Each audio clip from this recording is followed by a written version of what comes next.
But first, a story that no one's talking about is the massive pipeline that is nearly set to go online. Now, it starts in Nigeria. It flows through Niger on its way up into Europe.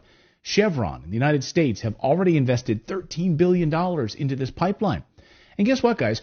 After the Nord Stream pipeline destruction, Chevron stepped up production to get this up and running. Hey, we'll speed this up. We'll fast track this. And now the people of Niger are saying, wait a second.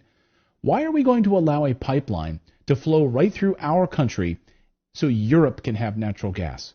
You are doing nothing for us. You continue to steal from us. Sorry, no more pipeline. This is why Europe is terrified this morning. The United States already blew up the Nord Stream pipeline, put their own pipeline into action in Africa. Smart business move, right? We'll just blow up the competition. Imagine Walmart doing that to Target stores. Yeah, we're just going to blow up those stores. Now you got to shop at Walmart. And now Niger is saying, hey, sorry, you're not going to use our country to transport your natural gas into Europe. Get out of here. So Europe is facing catastrophe with no Nord Stream pipeline coming from Russia any longer, and now the threat of this pipeline being shut down through Africa. This was their salvation, this pipeline. And then add into it uranium and Europe's nuclear power. The United States gets over 50% of its uranium from Russia, despite all of the sanctions that the United States has placed against Russia. They left uranium off the list. I love this. I love that they chose to sanction every other thing, but they left uranium off the list because we need it so badly. We need it desperately. Why? The United States is so heavily dependent on Russia for uranium that Putin could literally flip a switch, literally destroy the American economy by turning off the lights. A major backup resource of uranium is Niger. The French, the United States, have been essentially stealing uranium from African countries for decades. And again, these countries are saying enough is enough. We are sovereign countries. Get out of here. We are going to keep our own minerals and make our own decisions. And Russia is giving them that option right now. We want you to keep your sovereignty. We want you to be an independent country, not a slave to the West. Listen to Africa Bureau Chief Musa Ibrahim explain how the people of Africa want to gain back their wealth, their minerals, stop giving it away to America and Europe. What people want is to gain back their wealth, back their uranium, their gold, their iron, their phosphate, their oil, their gas. And this scares the West because this means the true democracy will take place in Africa when people actually own their own land and the wealth of Africa does not go untaxed, unsupervised from the mines in Niger to the banks of Paris and the financial sector in Britain. And he's right. Niger's coup isn't happening in a vacuum. This isn't a singular event. They're now pushing back against this neocolonialism in a larger multipolar world, saying this unipolar order that America has ruled for many, many years, seeking to keep your boot on the people of Africa, is not going to stand anymore. Africans are seeking to regain their national sovereignty.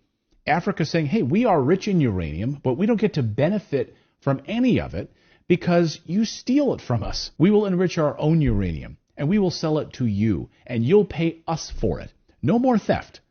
Africa is in the middle of a revolution right now. Take a look at this map, just published on Friday. These are all of the African nations that have now signed military agreements with Russia. And even a few of those in white are getting ready to partner with Russia as well. Damn, that's a lot of red.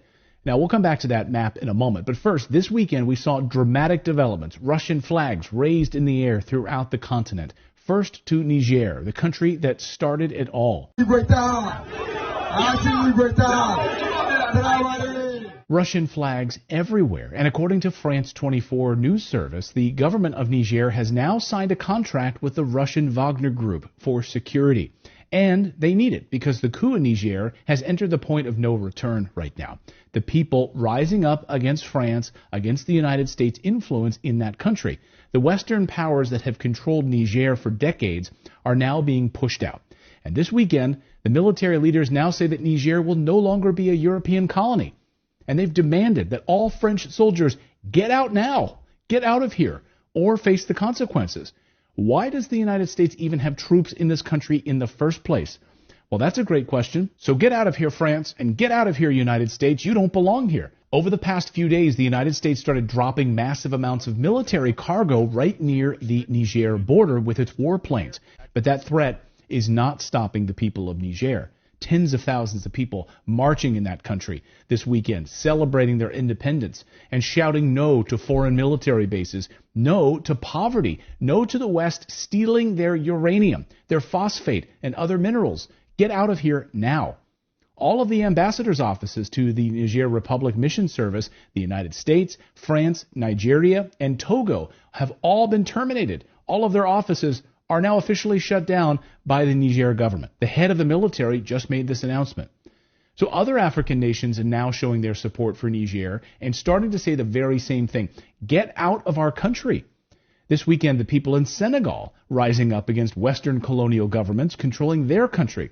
The CIA, MI6, and other Western intelligence services are doing whatever they can right now, spinning their wheels, trying to hold on to power in these countries with their puppet governments. The people in West Africa are fiercely anti-American imperialism, so it wasn't a surprise then to see the country of Guinea announce they are supporting Niger as well. La République de Guinée réaffirme par ce communiqué sa vision panafricaniste en apportant sa solidarité à la population nigérienne. This is massive. And Colonel Douglas McGregor says the people who've had their minerals stolen for years are saying enough is enough. Get out of my country. The Africans are fed up with it. And so this is an example in Niger where a supposedly U.S.-backed government with a U.S.-trained military suddenly turned around and said, I think all of you white people need to get out of here. We've had it with you. Go away. Go, Europeans leave.